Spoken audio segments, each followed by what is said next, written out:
ഈ artificial intelligence പോലുള്ള പല ടെക്നോളജികളും ഇന്ന് നമ്മൾ മനുഷ്യന്മാർ ചെയ്തുകൊണ്ടിരിക്കുന്ന പല പണികളും പലതും ഓട്ടോണമസ് ആയിട്ട് സ്വയം വർക്ക് ചെയ്യിപ്പിക്കാൻ പറ്റുന്ന രൂപത്തിലോട്ട് ഇങ്ങനെ വന്നുകൊണ്ടിരിക്കുക. ഇതിനിടയിൽ ഇപ്പോൾ മനുഷ്യന്മാർക്ക് ഇതിനകത്ത് എന്താ റോൾ എന്ന് വെച്ച് കഴിഞ്ഞാൽ മനുഷ്യന്മാർക്ക് ഇതല്ലെങ്കിലും വേറെ കുറേ പണികൾ വന്നുകൊണ്ടിരിക്കുക. അങ്ങനെ ഒരു പണി അന്വേഷിക്കുന്നവർക്ക് വേണ്ടിയിട്ടുള്ള ചെറിയൊരു ചിന്തിത. ഒരു ആർട്ടിഫിഷ്യൽ ഇന്റലിജൻസ് ഉൾപ്പെടുത്തിയിട്ടുള്ള ഒരു മെഷീൻ വർക്ക് ചെയ്യണമെന്നുണ്ടെങ്കിൽ അതിന് പ്രധാന ഇന്ധനം എന്ന് പറഞ്ഞാൽ ഡാറ്റയാണ്. വെറും ഡാറ്റയല്ല, വളരെ റിയൽ ടൈം ആയിട്ട് കിട്ടിക്കൊണ്ടിരിക്കുന്ന വളരെ അക്യുറേറ്റ് ആയിട്ടുള്ള ഒരു ഹ്യൂജ് ഡാറ്റ കിട്ടുമ്പോൾ മാത്രമേ ഒരു AI കൃത്യമായിട്ട് പെർഫോം ചെയ്യുള്ളൂ, നല്ല റിസൾട്ട് ഉണ്ടാക്കുകയുള്ളൂ. അങ്ങനെ ഒരു ഡാറ്റ കളക്ട് ചെയ്യാൻ വേണ്ടിയിട്ട് സാധാരണ നമ്മൾ ഉപയോഗിക്കുന്നത് ഇലക്ട്രോണിക് സെൻസർ ഉൾപ്പെടുത്തിയിട്ടുള്ള കുറേ ഡിവൈസുകളാണ്. ഉദാഹരണത്തിന് AI ക്യാമറ, നമ്മൾ ഉപയോഗിക്കുന്ന സ്മാർട്ട് വാച്ച് പോലുള്ള കാര്യങ്ങളൊക്കെ. ഇത്തരം ഇലക്ട്രോണിക് ഉപകരണങ്ങൾ ഉപയോഗപ്പെടുത്തിയിട്ട് കളക്ട് ചെയ്യുന്നതിന് അപ്പുറത്തോട്ടുള്ള ചില ഡാറ്റകൾ കിട്ടണമെന്നുണ്ടെങ്കിൽ ചിലപ്പോൾ മനുഷ്യന് വേണ്ടി വരും.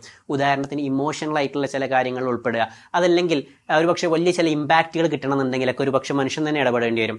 ഉദാഹരണത്തിന് നമ്മൾ ഉപയോഗിക്കുന്ന സ്മാർട്ട് വാച്ച് ഉപയോഗപ്പെടുത്തിയിട്ട് നമ്മുടെ ശരീരത്തിനകത്തുള്ള ഹെൽത്ത് ഡാറ്റ വളരെ റിയൽ ടൈം ആയിട്ട് അക്യുറേറ്റ് ആയിട്ട് നമുക്ക് കിട്ടിക്കൊണ്ടിരിക്കും.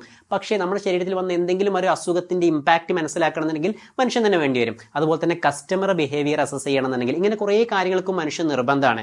പറഞ്ഞുകൊണ്ട് വരുന്നത്, നമുക്ക് ചില എക്സ്ട്രാ സ്കില്ലുകൾ ഉണ്ടെന്നുണ്ടെങ്കിൽ ഭാവിയിലുള്ള നമ്മളെ കരിയർ അടിപൊളിയാവും. പ്രത്യേകിച്ച് അനലറ്റിക് തിങ്കിങ് കപ്പാസിറ്റി, അതുപോലെ തന്നെ ഒബ്സർവേഷൻ കപ്പാസിറ്റി, ഇങ്ങനെ കുറേ കാര്യങ്ങൾ എന്തായാലും നിങ്ങളൊന്ന് പ്ലാൻ ചെയ്ത് വെക്കുക. ഒരുപക്ഷെ ഡാറ്റ കളക്ട് ചെയ്യുന്ന സ്ഥലത്തും നമ്മുടെ കരിയർ സെക്യൂർ ആയേക്കാം. ഞാൻ സെയ്ദ്, ഓൾ ദി ബെസ്റ്റ്.